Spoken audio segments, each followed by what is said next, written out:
-50 l'hiver et des vents furieux. Sale temps pour les êtres vivants. Pourtant, de grands prédateurs affrontent ces conditions extrêmes, au pôle Nord comme au pôle Sud. Voyons comment ils relèvent le défi.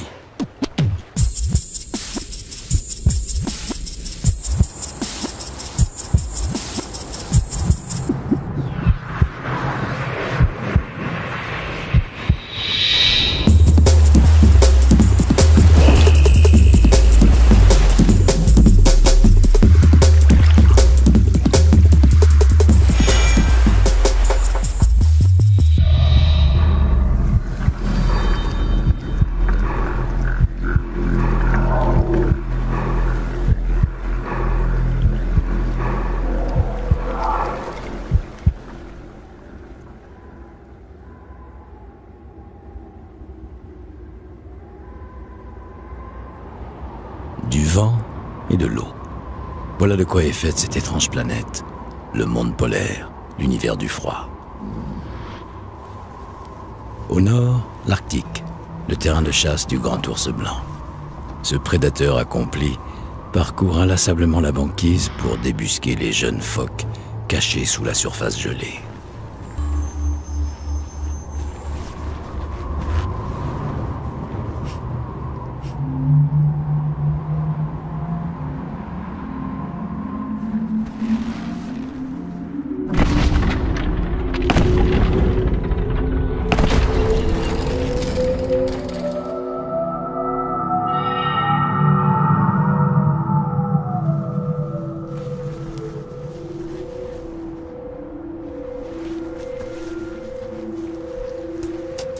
Le plus grand carnivore terrestre règne en maître incontesté sur son territoire de glace, l'Arctique, mais son fief est limité. Le Grand Nord ne représente qu'une partie du monde polaire.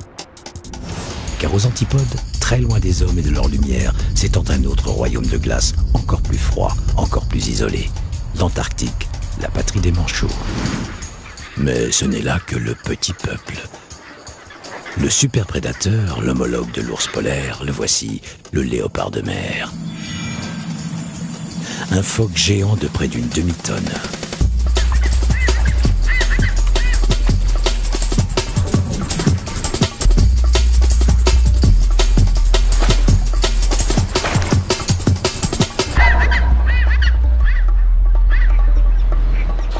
Si le léopard de mer et l'ours blanc ont des techniques de chasse tout à fait différentes, ils opèrent sur le même terrain, la banquise. L'un s'en sert pour coincer les proies, l'autre pour se dissimuler et les surprendre.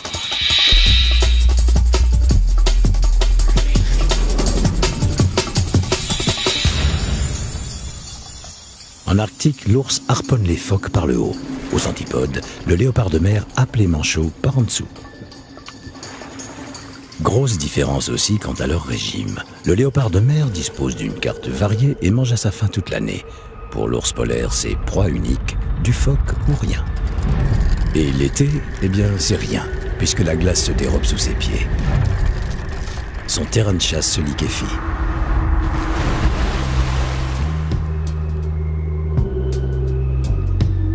Sans la banquise pour surprendre le phoque, impossible de chasser, c'est la disette.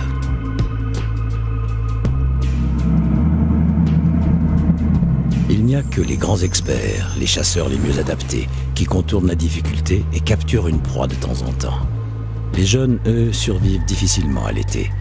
La faim est la première cause de mortalité chez les ours polaires, et le réchauffement climatique ne fait qu'aggraver la situation. Un régime alimentaire uniforme, un terrain de chasse fluctuant et aucune échappatoire. L'ours polaire est dramatiquement confiné sur un domaine dont l'étendue varie selon les saisons.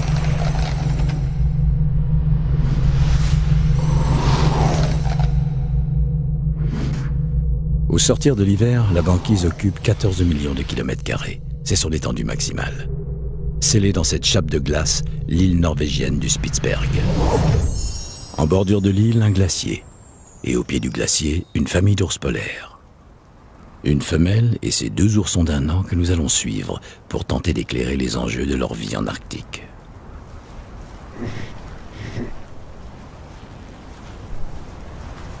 Déjà 20 ans qu'elle arpente la banquise. Cette femelle est un monument d'expérience et le professeur idéal pour les 2 boules de poils qui lui collent au basque. Des petits, elle en a déjà élevé une dizaine.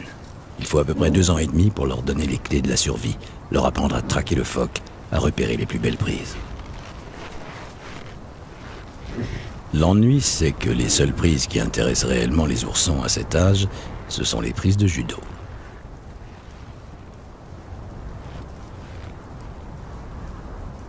Bien entendu, ces jeux font partie de l'éducation des jeunes. Mais c'est en suivant leur mère qu'ils apprendront le principal. Pour survivre par ce froid, il faut faire du gras. Et pour faire du gras, il faut manger, donc chasser. Car dans ce désert de glace, rien ne pousse. C'est bien pour ça que les ours polaires sont devenus exclusivement carnivores. Et en très peu de temps d'ailleurs. Il y a 200 000 ans à peine, les ancêtres de ces oursons vivaient ici. En fait, ces ancêtres existent encore. Ce sont les ours bruns. Omnivores et adaptés à un habitat semi-forestier. Est-ce pour conquérir de nouveaux espaces ou pour trouver de la nourriture? Toujours est-il que certains ours bruns ont progressivement migré vers le nord et sont arrivés un beau jour aux portes de l'Arctique.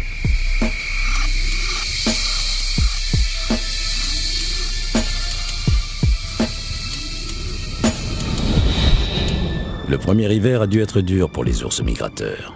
Coincés sur la banquise, sans baies ni racines à manger. Une seule source de nourriture possible, la chair animale.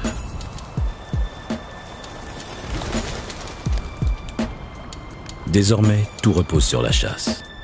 La sélection naturelle favorisera la survie des prédateurs au pelage le plus clair.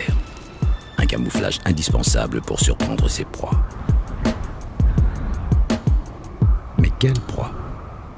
Les oiseaux migrateurs? Trop petits pour rassasier un mastodonte de 600 kg.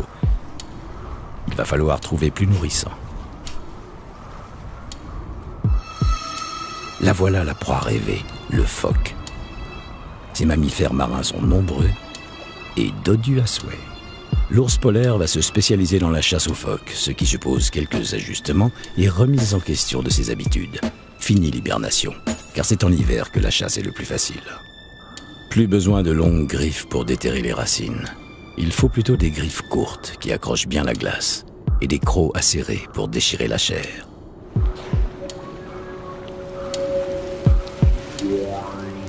Voici l'ours fin prêt pour passer à l'attaque.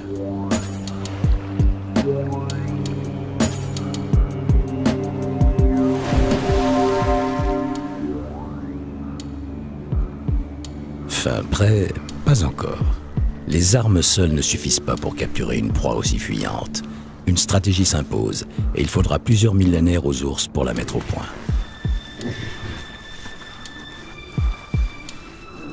Un patrimoine que les mères transmettent à leurs oursons de génération en génération. 200 000 ans ont passé et il incombe toujours à la mère d'initier ses petits qui observent puis reproduisent chacun de ses gestes. Ces 2 oursons n'en sont pas à leur première séance de travaux pratiques. Leur niveau est déjà suffisamment avancé pour que leur mère les laisse mener la chasse.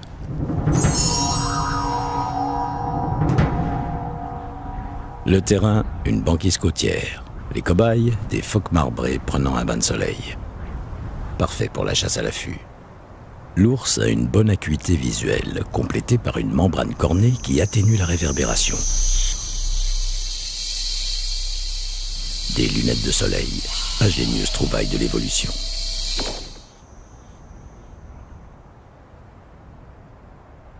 Et avec son camouflage naturel, il peut observer sans être vu. Aux oursons de montrer ce qu'ils savent faire. Malgré tout, il va falloir ruser. Les phoques sont très méfiants et se ménagent toujours une issue de secours. Un geste brusque et ils disparaissent. Des années d'observation ont permis aux ours de mettre au point un plan d'attaque, car il y a une faille dans le système de défense du phoque. Le jeune apprenti nous en fait la démonstration. Le phoque marbré a un cycle de sommeil réglé comme une horloge. Quand il s'assoupit, on a 30 secondes pour avancer en se cachant derrière des congères. Au bout de 30 secondes, le phoque se réveille. Le chasseur s'immobilise pour se fondre dans le décor. Pas de danger à l'horizon, le gros lard se rendort. on peut encore gagner quelques mètres. À environ 25 mètres de la proie, on fonce.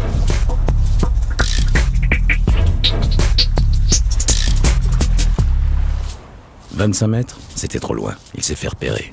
Tout est à recommencer, plus discrètement et en choisissant de préférence un jeune phoque. Ils ont le sommeil plus lourd et réagissent moins vite.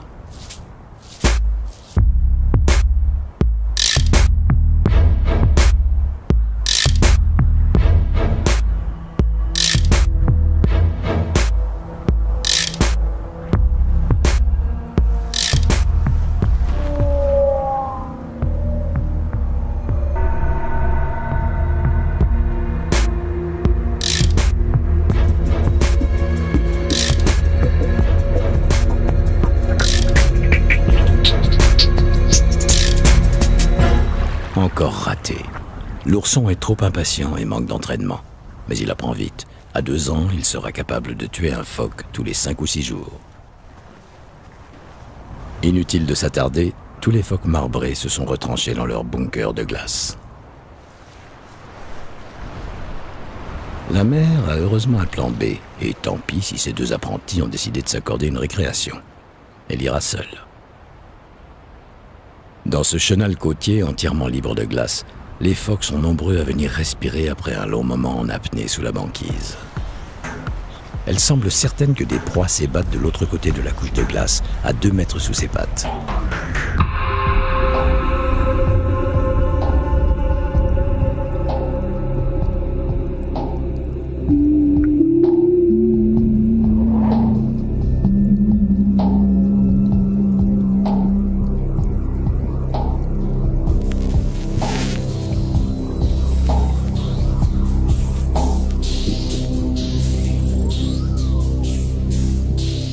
Ce ne sont pas des phoques, mais des baleines blanches, des belugas.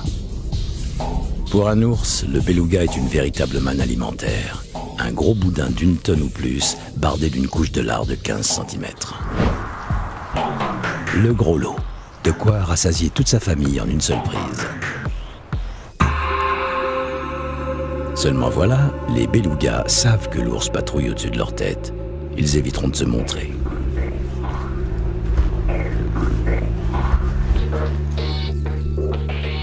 Comment ont-ils détecté le prédateur? Grâce à leur système auditif ultra sophistiqué. Les belugas entendent tout, non pas avec leurs oreilles, mais avec leur mâchoire inférieure. Une mâchoire creuse qui joue le rôle de résonateur et de récepteur des sons. Pour transmettre son message d'alerte, le beluga n'a pas de corde vocale. Son cri part de l'évent et traverse la bosse qu'il a sur le front. Le melon. Le cri est puissant et tellement sonore que l'ours l'entend à travers la glace. La femelle décide de se poster au bord du chenal.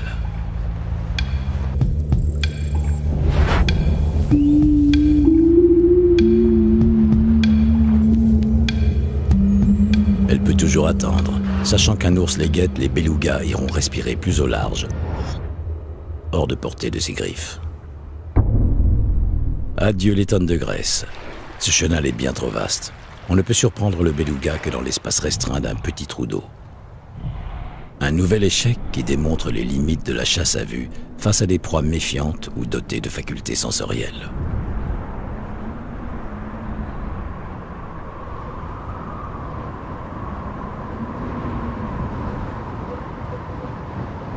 Quand le mauvais temps s'en mêle et vient vous brouiller la vue, c'est encore pire. Impossible de localiser les phoques marbrés dans une telle purée de pois. Heureusement, l'ours a un radar infaillible à la place du nez. Son odorat est 7 fois plus puissant que celui d'un chien de chasse.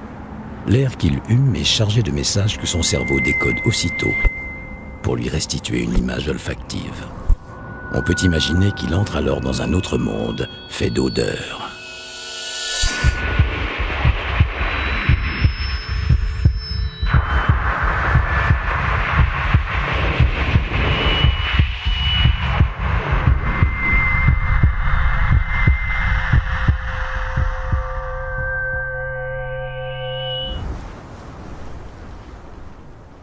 L'avantage de l'acuité olfactive, c'est que rien ne lui fait obstacle, pas même une épaisse couche de neige, ce qui laisse bon espoir de débusquer les phoques tapis dans leur tanière.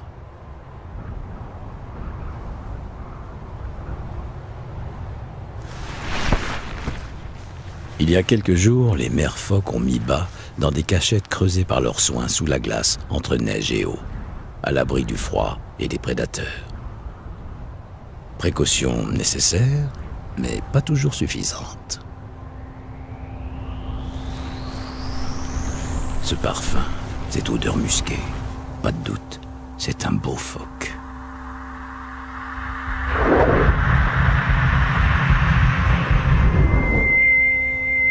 Reste à casser la croûte en brisant la paroi de la congère.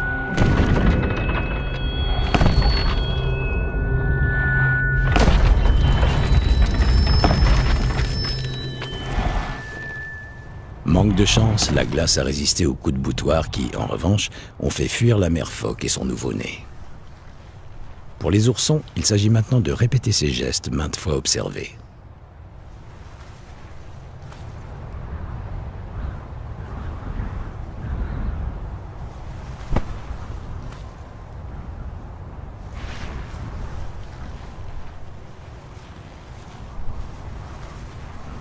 Mais tout à coup, le vent change de direction, apportant avec lui une odeur irrésistible.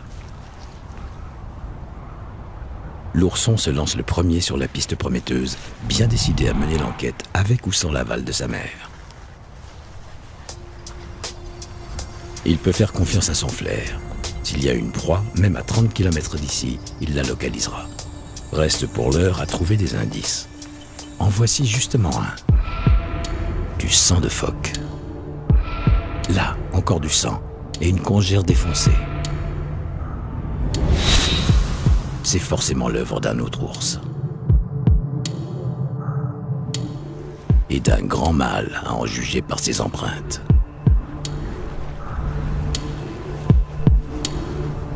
Dernier indice, une trace de sang frais. L'ours aura traîné la carcasse. Le jeune n'a plus qu'à suivre la piste.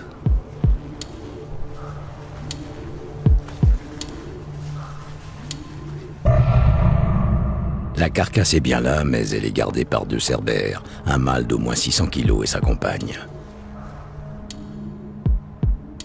Le pisteur novice a commis une grosse erreur. Il s'est approché en ayant le vent dans le dos. Il vient de se faire repérer. Attiré par l'odeur de viande, le jeune ours avance tout de même. Et les oursons inconscients sont des proies faciles pour des mâles adultes volontiers cannibales.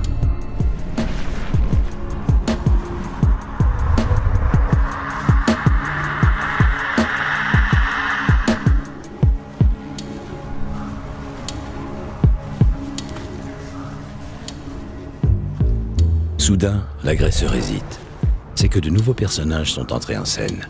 La mère et le frère de l'ourson. Voilà qui change la donne. Le mâle préfère abandonner. Le jeune ours a obtenu ce qu'il voulait. Il a attiré sa mère jusqu'ici pour l'inciter à voler la carcasse.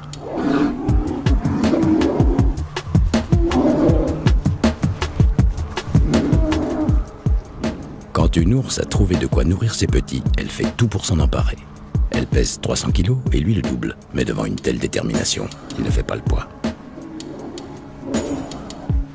Et puis, il a déjà prélevé toute la graisse sur la charogne. Inutile de se battre pour des restes. Il cède son butin et rejoint sa partenaire sans plus insister.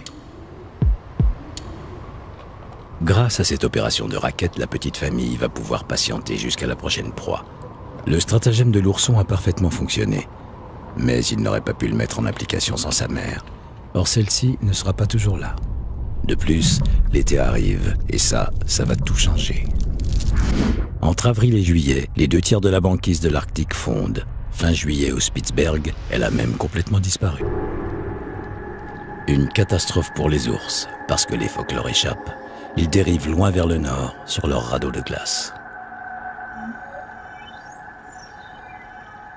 Les ours perdent à la fois leur proie et leur territoire. Leur monde se disloque et s'effondre, comme les glaciers qui les entourent. C'est la débâcle annuelle, avec ses allures d'apocalypse.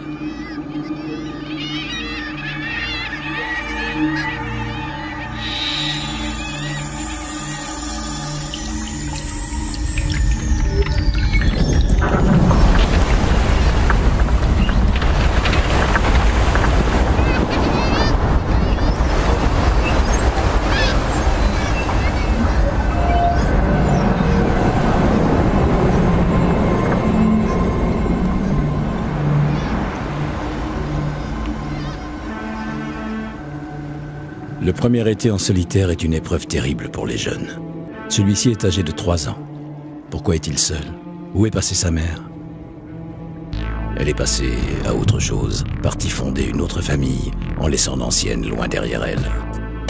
La rupture a été brutale et lui se retrouve seul, affamé et désemparé. Car il n'a plus personne pour le protéger des grands mâles solitaires et irascibles. Fini les caresses, la sollicitude maternelle et surtout l'assurance de manger même s'il ne fait pas l'effort de chasser.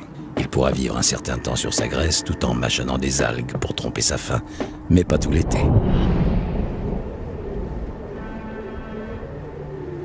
Tôt ou tard, il devra assumer pleinement son rôle de prédateur.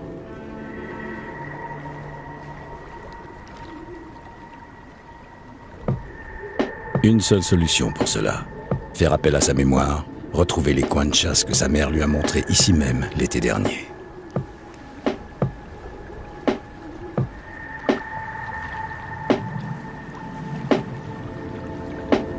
Ce fjord compte plusieurs îles sur lesquelles on peut trouver à manger. L'ourson entreprend de les explorer. Il met le cap sur la plus proche d'entre elles.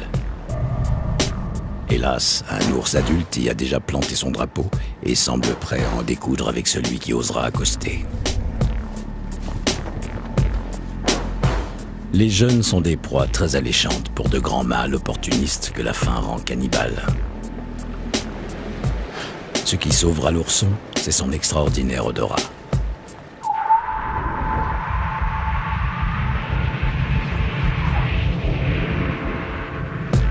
« 500 kilos de muscles, de graisse et de fourrure dégagent une forte odeur qu'il a sentie de loin.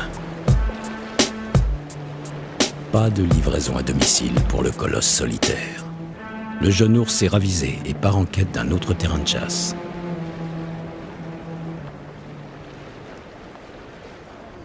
Cet îlot peut-être.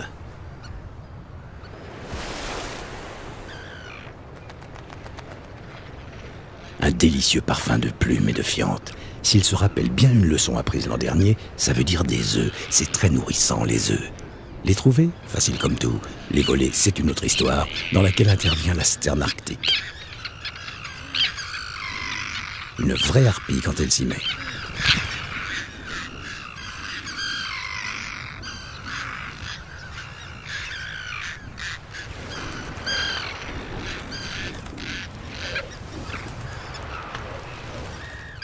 Ces attaques en piqué ne représentent bien sûr aucun danger, mais elles sont franchement agaçantes.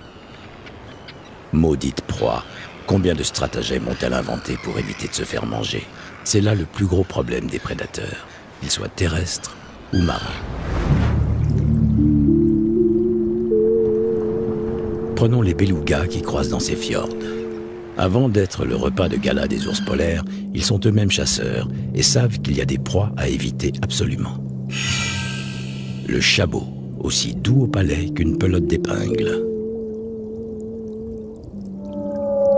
La lompe, totalement indigeste.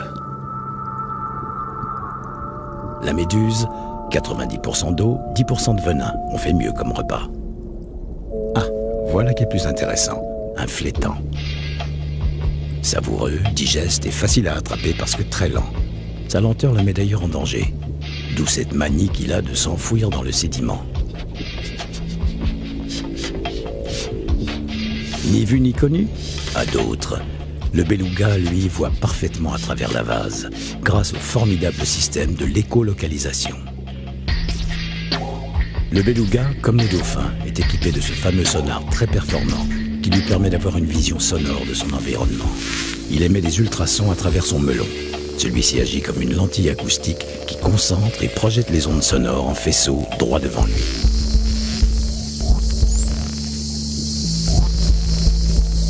Les vibrations rebondissent sur tous les obstacles rencontrés et elles reviennent en écho sur le beluga, traversant sa mâchoire inférieure qui transmet l'information au cerveau. Dans ces conditions, chasser le flétan est un jeu d'enfant.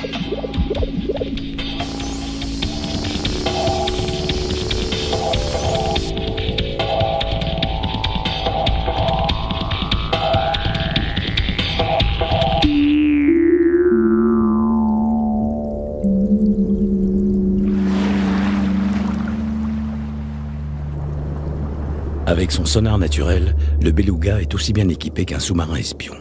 Même le léger frottement d'une coque de bateau à la surface de l'eau ne lui échappe pas.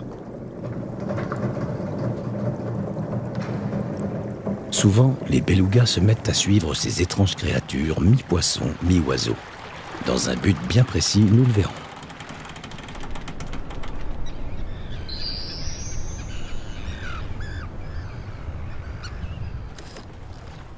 Sur son îlot, le jeune explorateur a toujours le ventre vide et les raids aériens des sternes s'intensifient.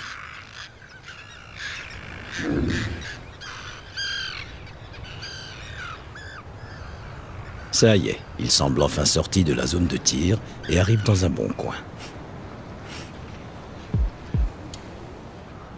Des rondins de bois flottés, un sol inégal, c'est l'habitat préféré des canards raidaires qui nichent dans la région.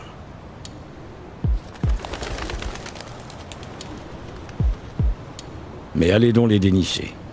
Avec leur extraordinaire tenue de camouflage, ils n'ont qu'à s'immobiliser pour devenir presque invisibles. On peut cacher ses formes, mais pas son odeur. Surtout au nez d'un ours.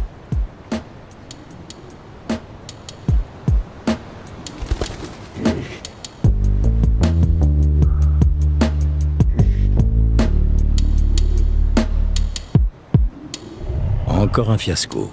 Mais cette fois, il y a un lot de consolation. Les œufs abandonnés par la canne. 3 œufs et leur garniture de duvet. C'est peu, mais c'est mieux que rien.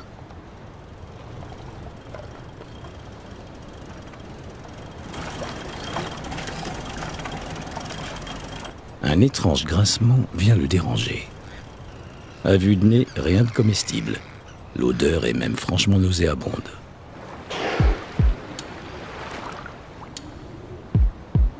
En revanche, l'arôme qui vient à présent lui chatouiller les narines est autrement plus alléchant.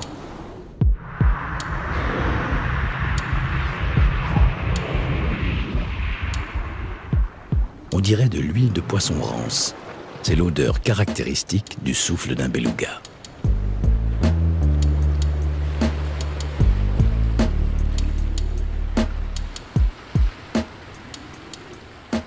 Pour l'instant, le beluga est inconscient de la menace qui le guette. Il doit muer avant l'hiver, et s'il a pris le voilier en chasse, c'est pour se débarrasser de la vieille peau qui le démange.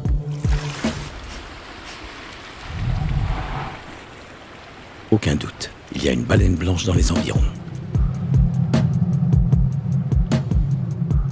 Avec ses larges pattes qui font office de pagaie, l'ours est un excellent nageur qui peut parcourir 80 km d'une seule traite. Mais pour la discrétion, par contre... Inquiété par ce vacarme, le beluga se tient sur ses gardes, attend, retient son souffle. Or, c'est justement son haleine fétide qui guidait l'ours. Privé de cette piste, celui-ci ne peut plus avancer qu'à l'aveuglette. La curiosité est plus forte que l'inquiétude. En ayant soin de nager près du fond, le beluga va s'approcher pour identifier l'agresseur. Dans les eaux troubles de la baie, il fait marcher son sonar. Et voici l'image qu'il obtient.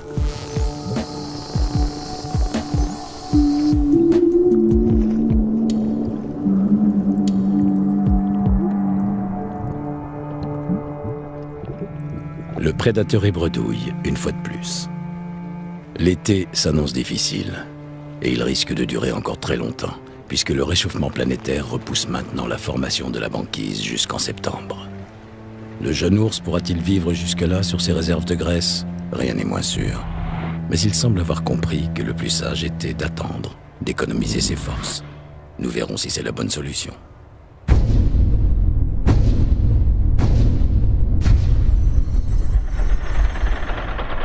En attendant, allons voir comment ça se passe aux antipodes. La situation géographique de l'Antarctique est bien différente puisque le continent est isolé du reste du monde par l'océan austral. Les vents délirants jusqu'à 300 km/h et la température peut descendre jusqu'à moins 90 degrés. Trop loin, trop froid pour que des prédateurs terrestres, même des ours polaires, aient migré jusqu'ici. En surface donc, pas de chasseurs et d'ailleurs pas grand-chose à chasser pour le moment. sous l'eau, par contre, il y a des mammifères marins pour apprécier ce havre de paix.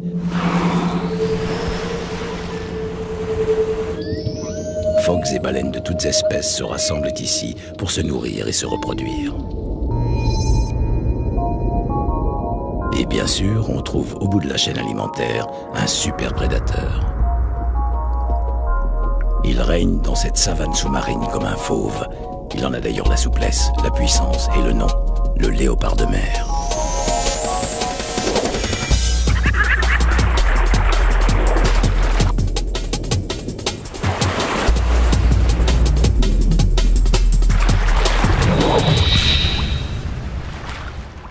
Des proies à profusion et aucun rival. Comment ce prédateur, qui n'est qu'un phoque un peu plus vorace que ses cousins, parvient-il à se tailler ici la part du lion? Pour comprendre, il faut le suivre quelque temps dans ses chasses.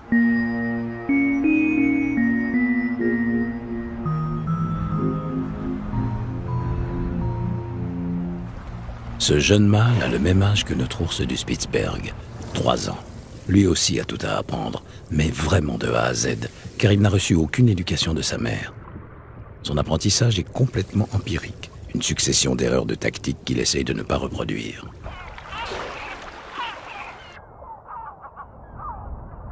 Sur son domaine de chasse, la terre de Graham, c'est l'été austral. La neige a fondu, les rochers sont découverts. Le léopard arrive juste au bon moment. Ses proies favorites convergent par centaines vers cette crique.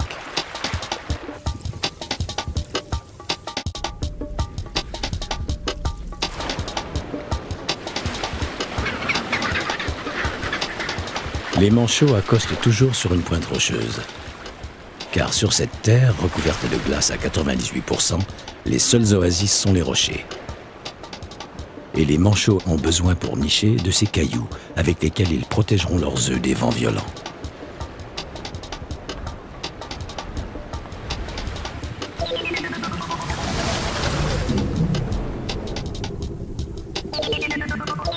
Une fois le bivouac repéré, il n'y a plus qu'à attendre qu'ils retournent à l'eau pour se nourrir.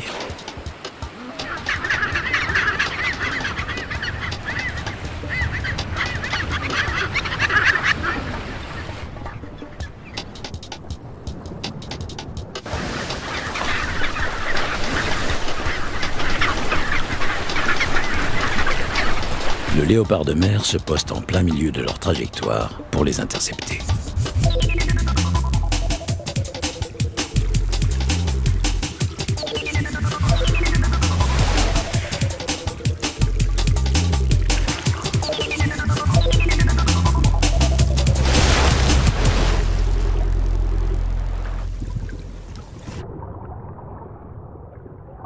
Le manchot semble en état de choc, inerte à la surface. Aussi, le jeune léopard prend tout son temps et joue un peu avec sa proie avant de la dépecer.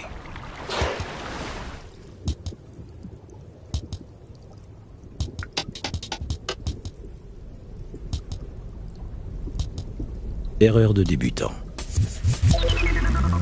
Le manchot qui faisait le mort est parvenu à s'enfuir. Moralité, quand on tient une proie, il est sage de la mettre tout de suite en lieu sûr dans son estomac.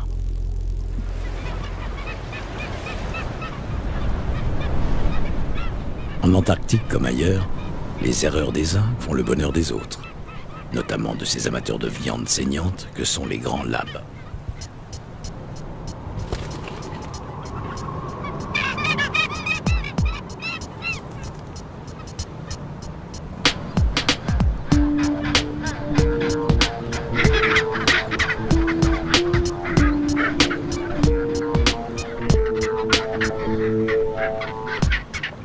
Tant qu'il est au milieu des siens, le manchot blessé est plus ou moins protégé.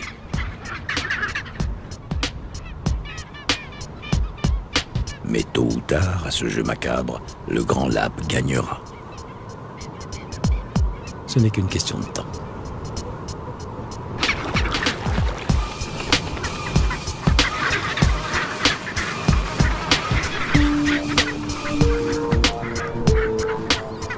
Une fois la victime isolée, d'autres grands labs vont s'approcher de la table de jeu pour entrer dans la partie. Inutile de préciser qui fait le mort.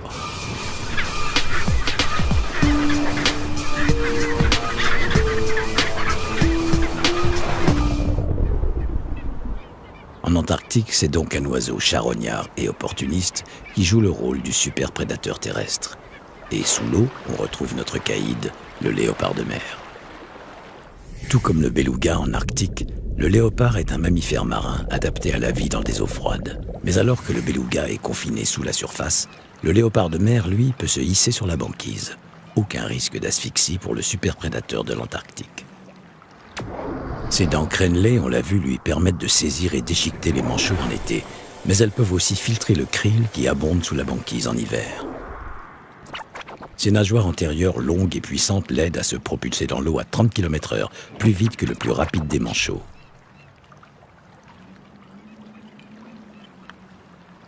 Mais le principal atout du léopard, c'est sa ruse. Il s'adapte à ses proies, aux particularités du terrain et devient chaque fois un peu plus efficace. Démonstration.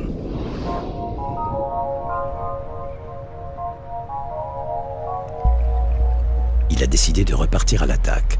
Seulement les manchots à jugulaire sont désormais conscients de la présence du prédateur qui va devoir modifier sa tactique d'approche. Dans le monde polaire, le meilleur accessoire de camouflage, c'est encore le glaçon. Il va se dissimuler derrière celui-ci pour avancer vers la côte sans être vu. Mais à malin, malin et demi. Lorsqu'ils soupçonnent la présence d'un prédateur, les manchots déclenchent de leur côté un plan de défense basé sur le nombre. Ils se réunissent sur un rocher en une masse compacte, et dès que l'un d'eux en prend l'initiative, ils se précipitent dans l'eau, chacun voulant être parmi les premiers. Car ce sont généralement les derniers qui passent à la casserole.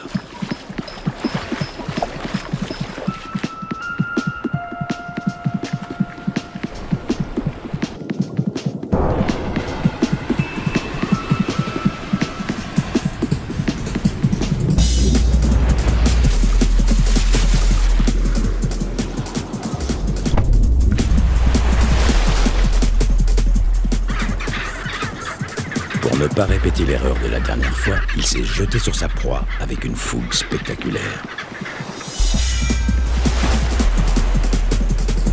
Nouvelle gaffe. Cette mise à mort trop voyante sème la panique parmi les manchots. Pour leur prochaine sortie en mer, ils chercheront une autre plage. Derrière ses mauvaises manières, le léopard cache un raffinement de gourmet et pèle sa proie comme une orange pour en extraire les magrets. C'est plutôt maigre finalement comme repas. Il faut en tirer un nouvel enseignement. Pas de spectacle gore sous les yeux des proies si l'on veut en capturer d'autres.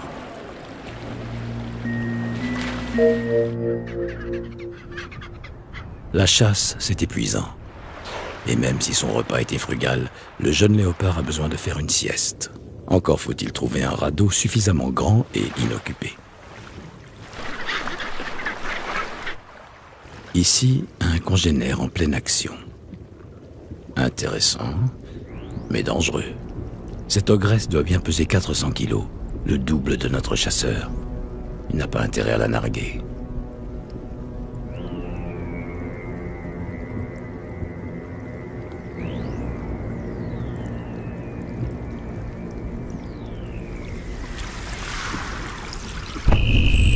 Elle est ici chez elle et il n'est pas le bienvenu, c'est clair.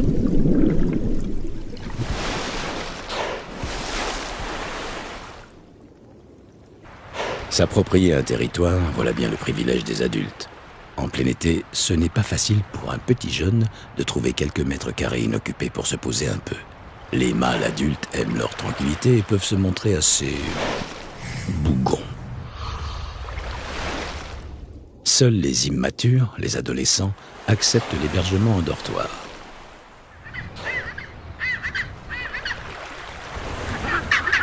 Ces trois manchots ont tort de s'affoler. Ils n'ont rien à craindre de ce nouveau venu qui cherche seulement à parquer ses 200 kilos. Sur la banquise, il est aussi agile qu'un avion cargo sur les tarmacs. Bientôt, les rencontres entre manchots et léopards de mer se feront de plus en plus rares, car la fin de l'été est proche.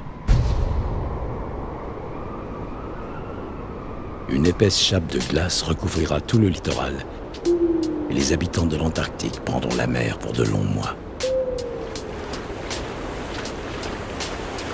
Les préparatifs de ce grand voyage seront une dernière occasion pour le léopard de mer de s'offrir quelques manchots.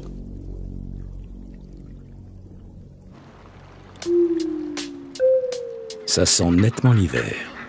Dans les colonies de manchots à jugulaire et de papous, les adultes regardent déjà vers le large, mais les petits de l'année ne savent pas encore nager. Les premières leçons se prennent dans le petit bain, là où on a pied. Ils semblent bien malhabiles, ces petits manchots, qui hésitent encore entre la brasse et le dos crôlé. Mais le maître nageur arrive. C'est lui qui va trancher. Pour avoir quelques chances de capturer plusieurs manchots de suite, le léopard de mer expérimente une nouvelle tactique, celle du crocodile. Il rampe lentement vers la colonie, comptant sur sa robe grise pour se faire passer pour un rocher.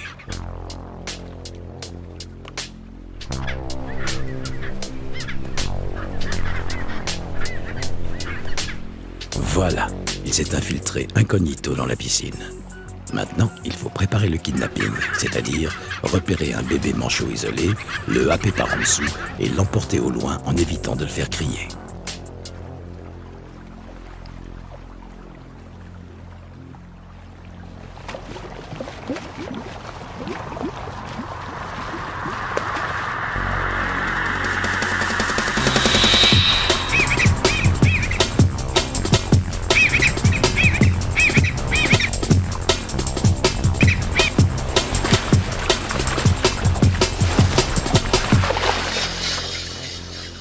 Une fois au large, il dévore sa proie sans bruit dans l'eau.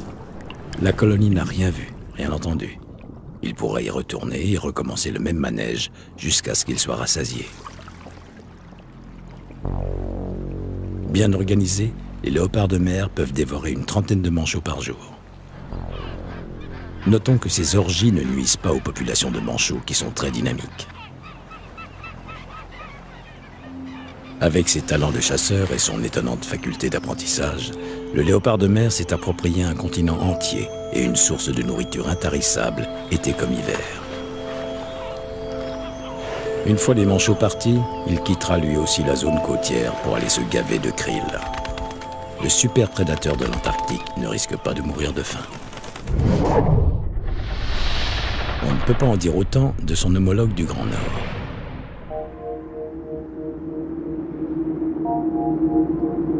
L'ours que nous avions laissé en bien mauvaise posture, affamé, épuisé, est-il encore de ce monde? Probablement pas. Quoique, cette silhouette à flanc de montagne, mais oui, c'est lui. Non seulement il a survécu, mais il est bien gras, en parfaite santé.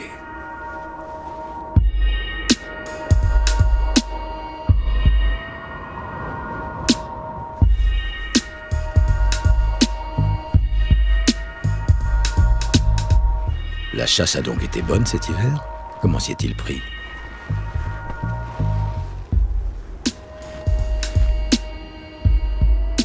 Suivons-le sur la banquise où il s'engage d'un pas décidé, sachant visiblement où il va. Ce qu'il vise, c'est cette ouverture dans la glace qu'on appelle une polynie. Des eaux libres au milieu de la banquise. Il se met en embuscade. Est-ce pour un rendez-vous de chasse?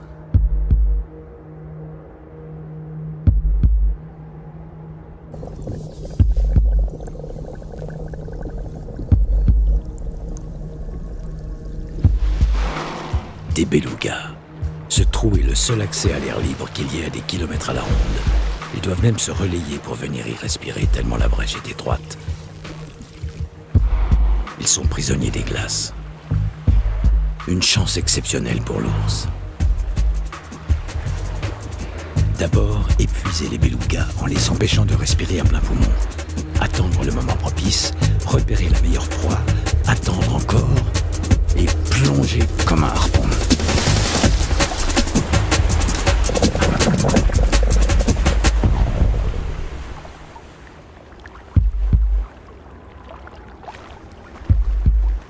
On dirait qu'il a raté son coup. Mais pas du tout. Cette femelle est mortellement blessée. Seulement, elle pèse au moins 900 kilos et ne se laissera pas tirer hors de l'eau sans résister. Afin de ne pas s'épuiser, l'ours va attendre la fin de son agonie pour la hisser sur la banquise.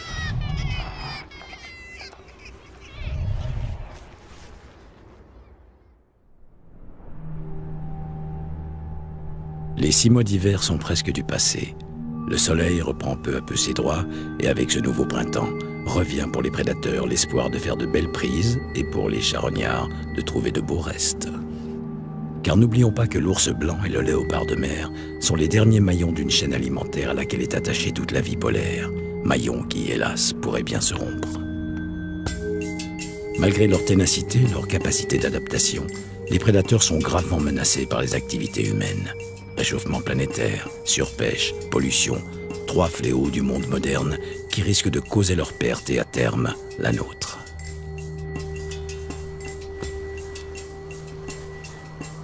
En attendant, notre ours marche résolument vers son avenir. Il a franchi le cap de cette première année en solitaire. Il lui reste une ultime épreuve à passer pour être vraiment adulte, le rite du combat. C'est un jeu en même temps qu'une préparation aux affrontements féroces de la saison des amours.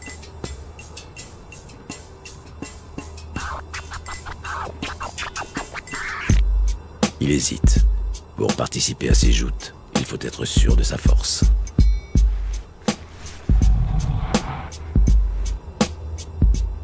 Les jeunes que leur mère vient tout juste d'abandonner sont trop craintifs, trop affamés aussi pour se mesurer à leurs congénères.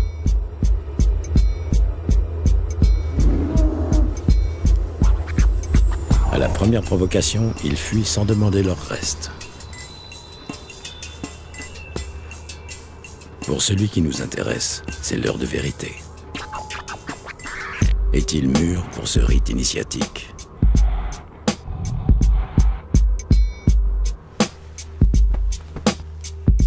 Il semble accepter le contact. Le jeu va commencer. Il vient de gagner sa place de prédateur du Grand Nord.